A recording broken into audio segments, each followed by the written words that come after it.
Rejected and alone, a fat virgin bride wept silently at a rainy bus stop. Then a powerful CEO stepped in. What he did next will leave you stunned. Welcome warmly to Beyond Color Stories, where love speaks louder than words. I'm your storyteller, James, hoping you're feeling great today. Now, my dear family, tell me, where are you listening from? I truly want to know how many kind hearts belong to James's family. Drop a comment below. I read every single one. Before we begin today's heartfelt tale, let me say a brief prayer. May peace fill your heart, love embrace your soul, and may this story bring light to your day. If you haven't already, please subscribe, join our growing family, and hit the bell so you don't miss what's coming. All right, ready? Let's begin. Something beautiful awaits you. Vina stood before the towering mirror, her heartbeat pounding loudly in her ears. The weight of her bridal lehenga pressed down like an unwanted burden, a dazzling disguise of hope mixed with humiliation. The golden embroidery shimmered softly under the bright lights, its beauty lost on eyes that refused to look beyond her curves. Her smooth brown skin glowed faintly beneath the translucent red veil, a symbol of tradition she clung to, despite the world never fully accepting her. Her large, expressive eyes, lined delicately with kohl, held a silent plea, a quiet desperation. Maybe someone today would see her soul before judging her body. The scent of jasmine pinned in her dark curls perfumed the air, unnoticed, uncared for. She nervously adjusted her necklace with trembling fingers, breath uneven and heart fluttering like a wounded bird trapped inside her chest. Outside the bridal room, laughter echoed, a harsh, cruel sound that made her flinch. Her stepsister's voice rang out, mocking and cruel as if joy itself was a joke she wasn't allowed to understand. "Make sure the cake doesn't collapse like Vina's waistline," someone jeered, followed by shrieks of laughter. Vina winced. Her stepmother barked orders, scolding decorators and caterers. No comfort for the bride. The door creaked open and Roshni entered, not to check on her sister, but to sneer and toss a cruel smirk her way. "You really think he's going to touch you tonight? Poor guy is probably regretting this already." Vina didn't answer. Her throat tightened, lips bitten raw from holding back tears.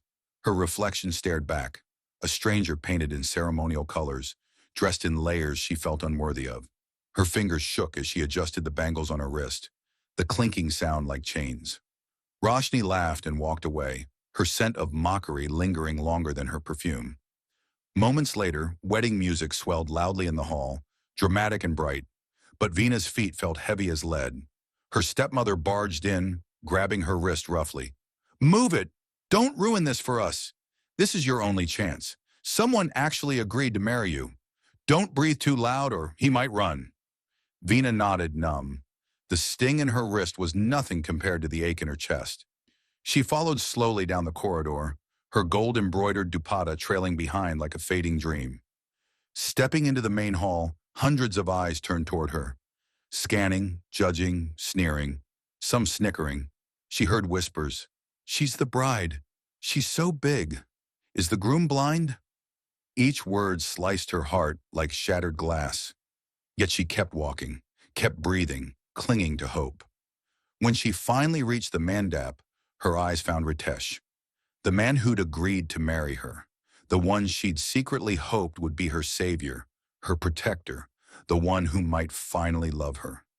He stood stiff, jaw clenched, eyes darting nervously between her and the guests. The priest signaled them to begin. Take each other's hands, sit, start the ceremony. But Ritesh didn't move. Seconds passed, whispers grew louder. Vina's hands trembled as she slowly extended them, fighting tears and shame. Then Ritesh stepped back, then again, and in a voice sharp enough to silence the hall, he declared, "I can't do this." Gasps erupted. The music stopped abruptly. Vina's breath caught, heart shattered. Ritesh stared at her with disgust. "I was shown cropped photos. I didn't know she looked like this. I can't marry someone like her. I have standards."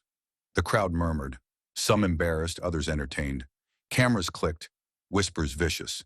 Vina's legs went numb, eyes wide with disbelief. Her stepmother stormed at Ritesh, yelling, "You signed the papers. You agreed. This is shameful." But he threw up his hands. "Shame? Marrying her? That's shame. What would people say? My friends are laughing already. I won't ruin my life for your deception. Then he turned and walked away, leaving Vina standing alone in dreams stained with disgrace. Her stepmother's rage turned on her instantly. You idiot! This is your fault. You were supposed to keep your head down and smile. You scared him off. Her stepsisters burst into laughter. Her stepfather cursed quietly and walked off, too ashamed to face her. The guests gawked, some recording on phones, others whispering behind hands. Vina stood swallowed by a sea of people, feeling invisible, a toy unwrapped, judged, then discarded. Tears burned, uncontrollable and hot. Her lips quivered, her heart already breaking, now crumbling to dust. She couldn't bear it anymore. The humiliation, the cruelty, the loneliness drowning her. Without a word, she turned and fled, past rows of fake smiles, through double doors, down wet temple steps. Rain poured like a judgment from the sky, her veil flying behind like a torn banner of defeat. She ran until her lungs burned, her heels snapped, the noise fading into a distant storm. She collapsed at a quiet bus stop, bridal dress soaked, clinging cold and heavy like a second skin. Makeup smeared, jewelry twisted awkwardly, body shaking uncontrollably. She hugged herself tightly, sobbing brokenly. Each breath hurt, each second endless. Why me? She cried. Why always me? She rocked gently, trying to protect what little spirit remained. Cars passed, people looked away. No one wanted to see the broken bride, the fat girl, the failure. Am I that disgusting? Do I not deserve love? She whispered. Just then, headlights slowed. A sleek black luxury car pulled up, door opening with a quiet hiss. Footsteps approached, then a voice, deep, smooth, commanding. Are you okay? Vina flinched and looked up. There he stood, Kenwood, tall, striking, dressed in a drenched black suit, his beard trimmed perfectly, hair windswept by rain. He looked like a dream, but it was the warmth in his eyes that startled her most. He didn't look at her like others had, no flinching at her body, his gaze held on her face. He crouched slightly, voice softer now. You're crying in the rain, in a bridal dress. You look like a queen lost in the wrong story. Do you want to come with me? Vina stared, words frozen in her throat, pain dripping from her eyes. Yet in that moment, as her heart throbbed painfully, she felt something she hadn't all day, acknowledgement. He held out his hand, not pity, not curiosity, but a calm, quiet invitation. Still trembling, still broken, Vina did something she never imagined. She took it. The moment her fingers brushed his palm, a foreign warmth rippled through her chest, pushing back the cold despair drowning her. A strange calm, despite the thunder rumbling above like a cruel echo of her pain. Kenwood's palm was warm and steady, unlike the trembling chaos inside her. He didn't rush her. He stood quietly beside her, giving her the dignity of silence. His gaze never wavered, not judgmental or pitiful, but filled with quiet curiosity, as if trying to read the storm written on her face, rather than the soaked fabric clinging to her trembling form. Vina, still seated on the cold bench, looked up, lashes heavy with tears and rain. Her lips parted slightly in confusion. She wasn't used to kindness, especially not from someone like him. Tall, broad-shouldered, with a sculpted face made to command and eyes shaped by countless winters. His charcoal suit clung drenched to his frame, but he didn't seem to mind. Wind brushed through his styled hair, strands falling across his forehead. Yet his full attention stayed on her, as if the world had ceased to exist. He knelt slowly, one knee touching wet pavement, expensive trousers absorbing puddles without hesitation. His voice was low but clear over the rain. Why are you crying? Beautiful lady, he asked, and those words struck like silent thunder. Beautiful. No one had ever called her that. Not her stepfamily, teachers, strangers, or Ritesh. The word hung in the air, soft, surreal. Her lips trembled, voice caught between sobs and disbelief. She blinked, unsure if she heard him right, but his gaze stayed sincere, unwavering. Her throat tightened. voice a whisper. Did you just call me beautiful? Kenwood's lips twitched. Not quite a smile, but close. He tilted his head slightly, rain sliding down his temple. I did. Because you are. Her breath hitched. The sound of passing cars, raindrops drumming, distant city hum, all faded around his words. He wasn't lying, mocking or cruel. His eyes held only quiet truth, as if stating something obvious. Vina looked away, tears flowing again, not from pain but confusion. She'd been discarded like trash, and here was this polished, powerful stranger kneeling before her like she was fragile crystal. I'm not beautiful, she whispered, voice cracking, barely audible over the wind. I was rejected on my wedding day because I'm fat. No one could ever love someone like me. The words spilled out, raw and bleeding from barely healed wounds. Kenwood listened silently, not interrupting or looking away, absorbing every word as if they mattered. Then he leaned closer, tone gentler, softer. Do you want to leave this place? Vina's fingers clutched wet folds of her gown. Where would I go? She asked, half sob, half question. My family doesn't want me. He didn't want me. I have nowhere to go. Kenwood rose slowly, offering his hand again. You don't have to go anywhere tonight. Just come with me. Get out of the rain. I'll keep you safe.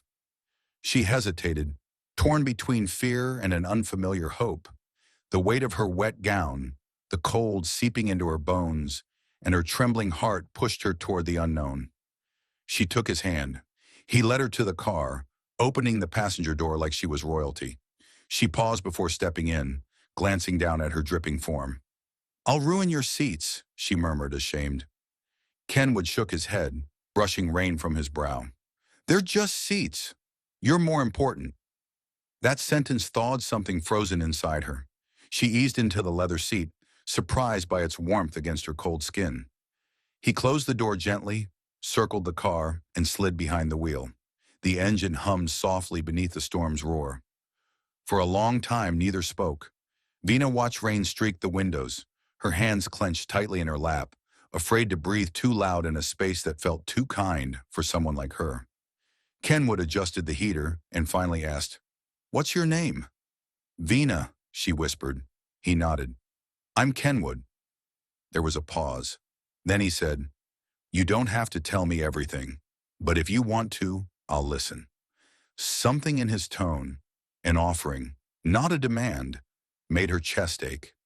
Slowly, hesitantly, she began to talk. The stepmother who never loved her, the stepsisters who mocked her weight, the humiliating wedding day, the life where she was always too much and never enough. Kenwood listened without interrupting, his eyes flicking to her face as his hands gripped the wheel lightly. When she stopped, voice thick with tears, he said, They don't deserve you. She blinked. You don't even know me. I don't have to, he said, pulling into an underground garage beneath a glass-walled building. No one deserves to be treated like that. Anyone who made you feel less than worthy. They're blind. You're not the problem. They are. He turned to face her fully. You don't have to trust me, but I promise I won't hurt you. Not tonight. Not ever. Exhausted, emotionally raw, Vina nodded. He stepped out, opened her door, and offered his coat. She clutched it around herself and followed him inside. The lobby was warm, dim, scented with citrus and oak. The elevator ride was silent, but not awkward. A pause between a past ruled by pain and a future where healing might begin. At the penthouse, soft lighting and rain-streaked windows welcomed her to a world she didn't recognize. He led her to a plush couch. Wait here, he said, vanishing down a hallway. She sat, afraid to drip on anything, afraid to exist too loudly in a place like this. When he returned, he held out a fluffy robe and towel. Bathroom's the first door on the left. Take your time. Her hands trembled as she accepted them. Thank you. I don't know why I'm helping you, but thank you, she said softly. He nodded once. You'll understand later. She believed him, though she understood nothing, neither her pain nor his kindness, nor the flutter in her chest when he looked at her without shame. She closed the bathroom door and for the first time in years, wondered if her story wasn't over. if maybe it was just beginning. Kenwood didn't check if she was comfortable before slipping away to the kitchen to prepare his late-night tea, his only solace during storms. As he poured hot water into 2 cups, his mind raced with questions about her. Was she okay? Had she spoken to anyone? Or just stayed silent and still? Then from the hallway he heard the softest footsteps. Turning, he saw Vina framed by the corridor's warm light, her wet curls dripping water onto bare shoulders, wrapped only in a towel. She hadn't noticed him yet, her focus on the cupboards, fingers nervously clutching the towel. Every movement drew him deeper into a feeling he hadn't known in years. His breath caught. She was glowing, not just from her bath, but something more, pure and gentle. Raindrops slid down the windows behind her, like silver threads framing her. When she finally saw him, surprise flickered across her face, and she tightened the towel. "I didn't know anyone was here," she whispered, cheeks flushed. Kenwood took a step forward, voice soft and reverent. "You're glowing." She blinked, unsure. Before she could retreat, he moved closer, not with desire, but with awe. He cupped her cheek gently and kissed it, slow and tender, like a quiet promise. Her heart stuttered, overwhelmed by something new. Not lust, but the feeling of truly being seen. He stepped back, searching her eyes for discomfort, but found only softness and a fragile trust beginning to bloom. "I'll wait here," he said softly when she whispered she'd change. Behind her door, Vina pressed her hand to her cheek, feeling the warmth of his lips linger. The storm raged outside, but inside her heart, something tender and terrifyingly beautiful had begun to grow. Minutes later, Kenwood quietly knocked on her door. When she opened, breathless and hesitant, he asked, "Why did I kiss you?" "Because I see you, Vina," he said, stepping inside gently. "The woman who stands strong despite being told she's unworthy." She shook her head. "You don't know me." "Then let me," he said, reaching into his pocket. "Marry me." Shock froze her. "You can't mean that." "I do, with everything I have." Fear and doubt clouded her eyes. "My family will never accept you. They'll hate me." Kenwood closed the distance. "They don't decide who I love. Only I do." Tears slipped down her cheeks, not from pain but from being truly seen at last. "I don't want a perfect bride," he whispered. "I want you." Her knees nearly gave out. "I can't say yes. Not yet." He smiled gently. "Then I'll wait." He rested his forehead against hers, a silent vow amid the storm. Morning came.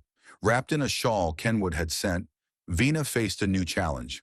Breakfast with his family. Kenwood found her in the hall, offering his hand with a steady smile.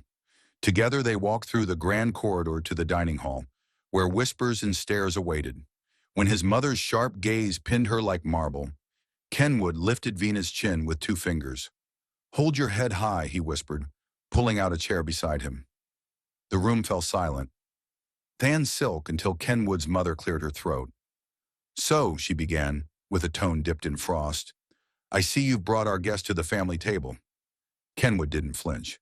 "She's not a guest," he said firmly. "She's someone I care deeply for." The murmurs began immediately. Forks were set down, teacups forgotten, chairs shifted. One aunt narrowed her eyes. "Is this some sort of joke? Kenwood bringing that girl here? Haven't we taught you better?" His uncle leaned forward, voice low and sharp. "Son, think about your image. You're a CEO. You can't throw your life away for someone like her." "Someone like her." The words sank like stones in Vina's chest. But just as her eyes lowered, Kenwood stood abruptly. The sound of his chair scraping startled everyone. And then, before a single person could process it, he went down on one knee beside her chair. Vina froze, her hands clutching her lap, heart thrashing. Gasps rang around the table. His mother's hand flew to her mouth. "Kenwood!" she cried, but he didn't waver. He took Vina's hand gently, holding it with a reverence that silenced even the boldest critic in the room. "You all think I've lost my mind," he said, his voice calm but commanding, "but I have never been more sure of anything in my life." His gaze locked onto hers, ignoring everyone else for a moment. "Vina, I want to marry you, not out of pity, not out of rebellion, but because you've shown me what a real heart looks like. Golden, honest, unbreakable." She stared at him. eyes wide, lips parted, tears trembling at the edge but not falling. This woman, he continued, rising now but still holding her hand, taught me the value of grace without luxury, of strength without pride, of love without expectation. His mother stood too, trembling with anger. You can't be serious. We have standards, Kenwood. Traditions.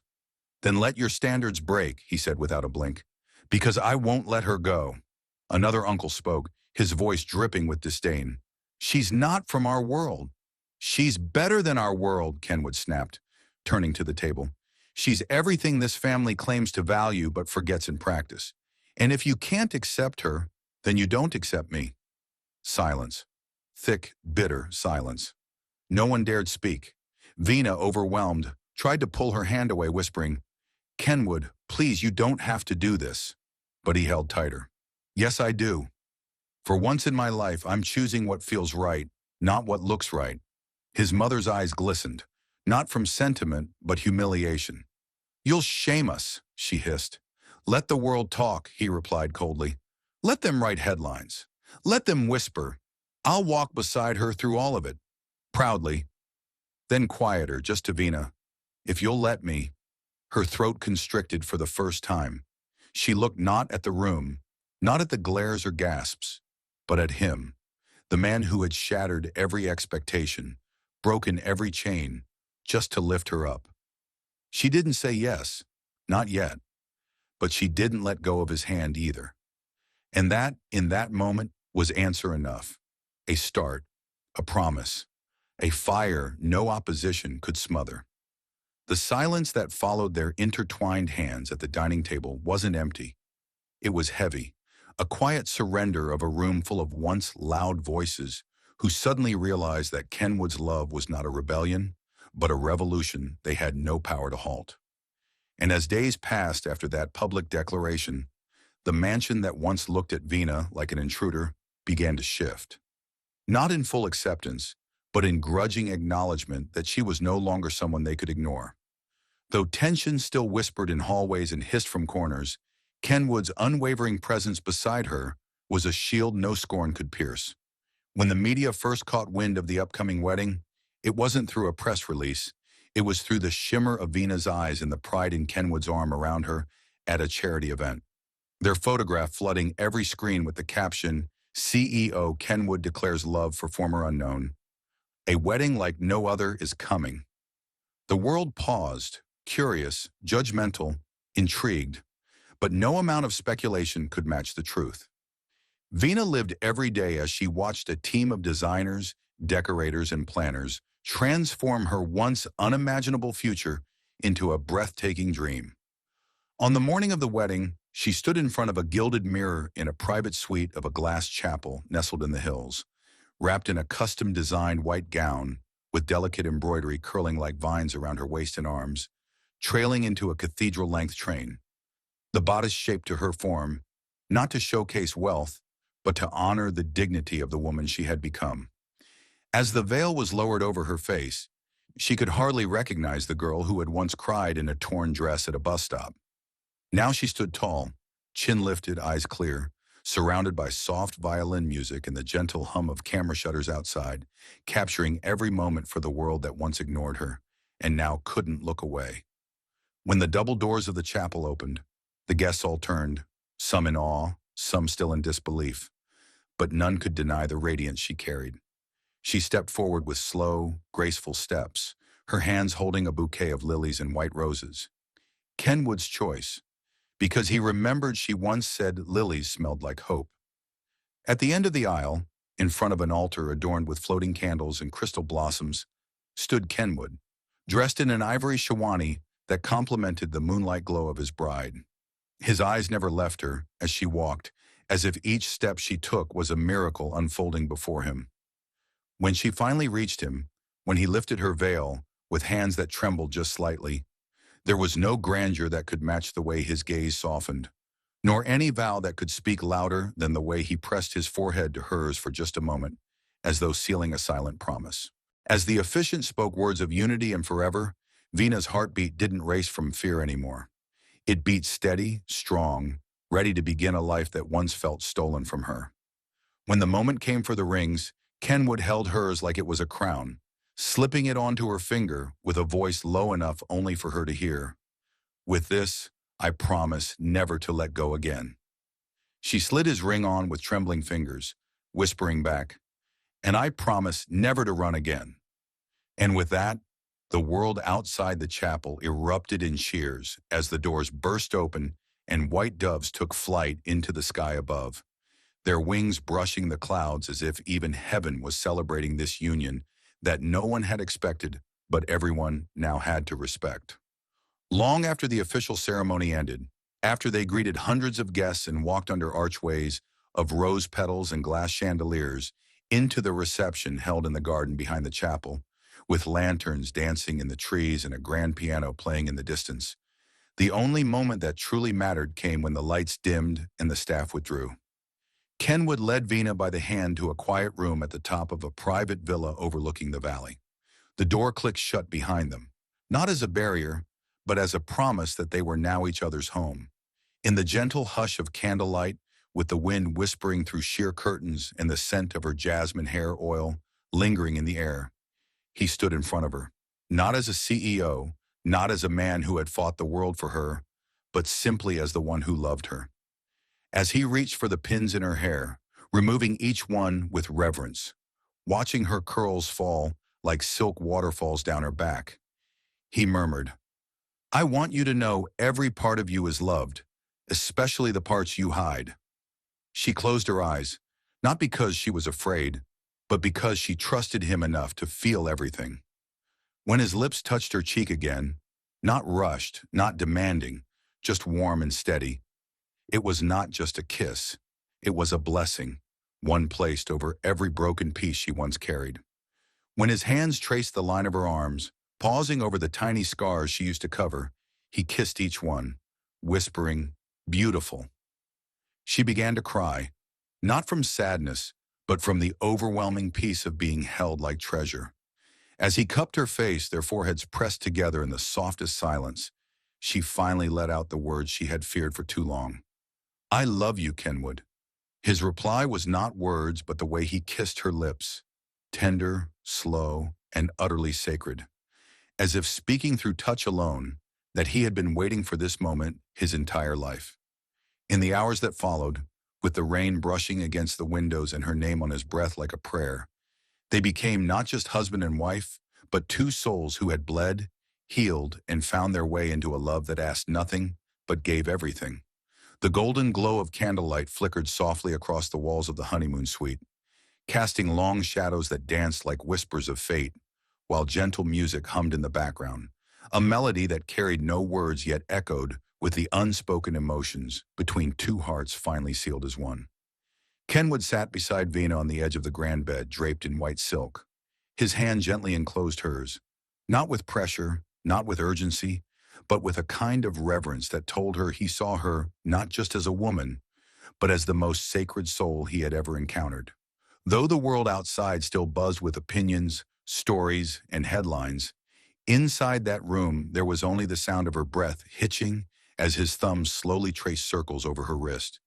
She sat quietly, wrapped in a soft ivory robe given by the bridal stylist, her damp curls cascading over her shoulder like dark rivers kissed by moonlight, her bare feet curled beneath her.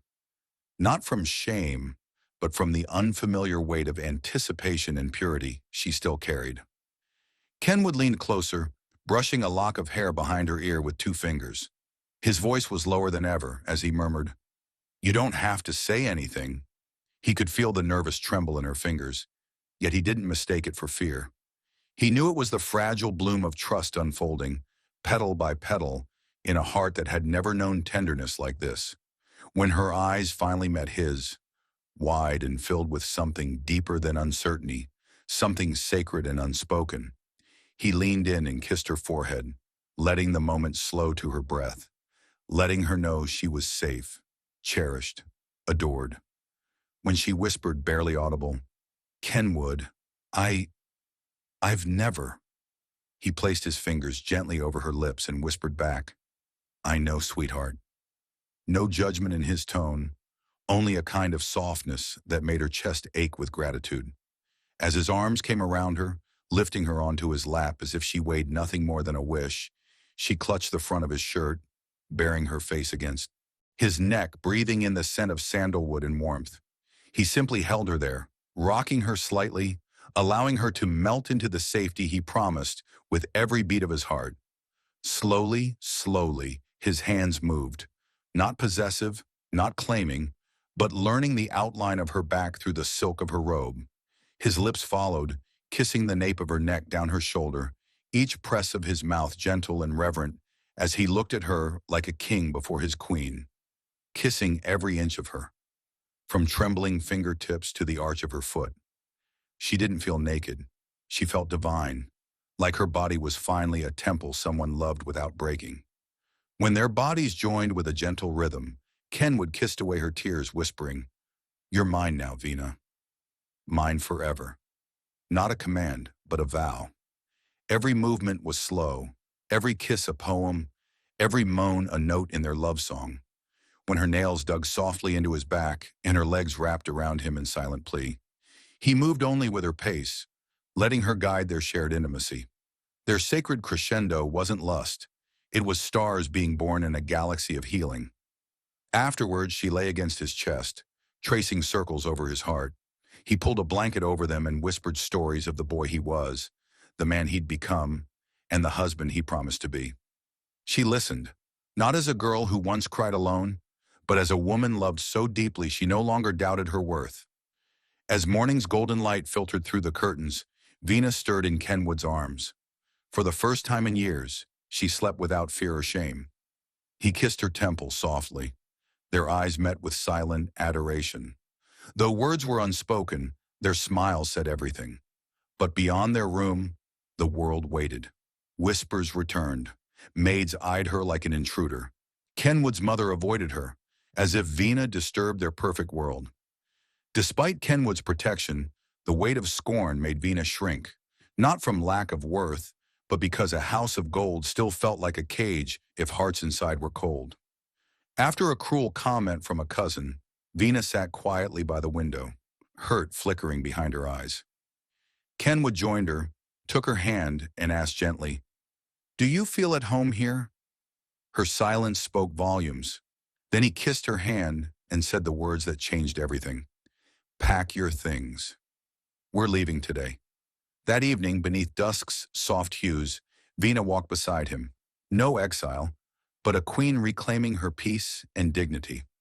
In downtown Skyline, Kenwood brought her to a penthouse wrapped in glass and warmth. Vina gasped, overwhelmed by its beauty, by the love it represented. "Why?" she whispered. "Because you deserve to wake up every day feeling wanted, loved, not tolerated or judged. You deserve everything," Kenwood said, cupping her face. Days passed and something miraculous grew, not just around them, but in Vina. She moved freely in his oversized shirts, brewed coffee with calm ease, and met his gaze without fear, only peace. They shared dreams on a plush couch, made love slowly, rediscovering each other like a new language. At night, she lay on his chest, tracing his skin, and he whispered, "Every version of you is beautiful." Her spirit rose, not in defiance, but in quiet pride.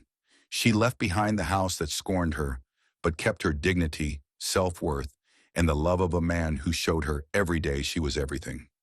One morning, as golden light painted the penthouse, Kenwood's mother arrived, her heart heavy with judgment, but softened by what she saw. She watched Vina tend a shivering stray kitten with gentle hands, feed children with warmth and kindness, and realized this woman was no outsider, but a nurturer. In time, the cold walls of the family melted. Relatives came, drawn by Vina's humility and grace. They stayed, they helped, and hearts changed.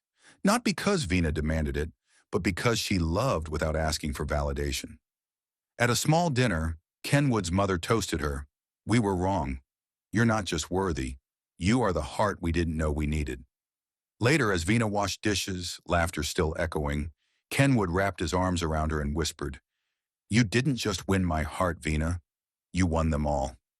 With tears sparkling in her eyes, she leaned into him, Knowing their love and journey, this home they built was forged not by easy acceptance, but by dignity held firmly. Now the world was finally seeing what he had always known. The soft ticking of the mantel clock echoed through the penthouse as night wrapped the city in velvet darkness. Ken would lay awake beside Vina, memorizing the peaceful rise and fall of her breath, a serenity only recently blossomed. Moonlight spilled silver across the sheets, stirring in him a longing deeper than flesh, to give her the world for the calm she had brought him. At dawn, he woke her with a gentle kiss and whispered, "Pack something warm. We're leaving tonight." Surprise flickered in her eyes, but trust needed no words. By evening, they soared hand in hand on their private jet, stars dancing outside as Vina blushed beneath Kenwood's steady gaze. They arrived in Geneva to fresh snow blanketing the earth, and hours later, stepped into a secluded chalet in the Swiss Alps. Timber and glass embraced the mountains, silence reigning save the whispering pine. Inside, warmth radiated not just from the hearth, but from Kenwood's thoughtful touches. Lavender candles by the tub, soft violin melodies. "You deserve a fairy tale," he smiled. Days passed in snowy bliss, walking frozen lakes, snowball fights ending in breathless kisses, nights wrapped in silk and whispered promises. On one night, heavy snow cloaked the world in silence. Kenwood lit every candle, their flames dancing golden. He knelt, brushed her hair away, and confessed, "I've tasted success, traveled the world, held titles, but never felt as full or loved as I do with you." His reverent kiss was devotion, not desire. Slowly, tenderly, he traced her skin, honoring every curve, whispering her name like a sacred vow. Their bodies moved in a silent symphony, love woven through tears and laughter. When dawn broke, she woke to his peaceful face and a flutter deep inside, a new life growing quietly within her. Tears streamed as she whispered, "We're not just two anymore." Kenwood's joy overflowed, and he cradled her with reverence. "You've given me everything." Back home, he pampered her with gentle care, handmade teas, whispered poems, lullabies to their unborn child. Each doctor's visit deepened their bond, their love blossoming in shared anticipation. When labor came, Kenwood's trembling hands were her anchor, his steady voice her strength. Hours later, their baby's first cry filled the room, and in that moment, their hearts overflowed with a love beyond words.